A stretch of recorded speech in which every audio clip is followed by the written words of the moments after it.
Hey, J.M. Wood here, Honey Hole Farms. I was going to show you.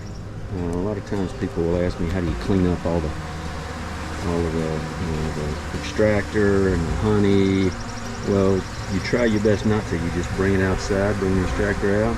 Look at all these bees. I put this out about 30 minutes ago. There will be thousands. Listen to this.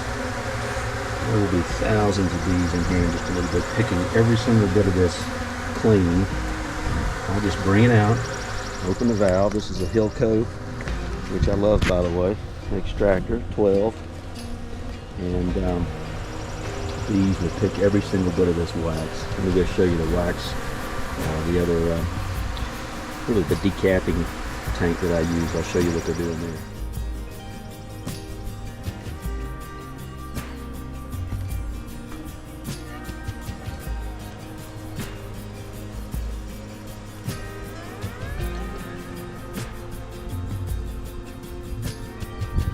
Okay, now here's my Pierce decapping. Here's the net that goes underneath it and filters it out. Look at all these bees. They'll just get in here and pick this absolutely clean. There's all the cappings. Look at all this. These are just all in here, pulling every single bit of the honey. And they'll clean this completely dry. I'll dump it out in the next day or so, but they'll pick every single bit of this clean.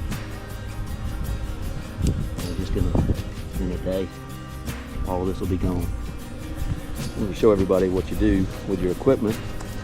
By the time the bees get done with it, there will be very little left. What an incredible little insect these honeybees are. Okay, if you like, subscribe. God bless.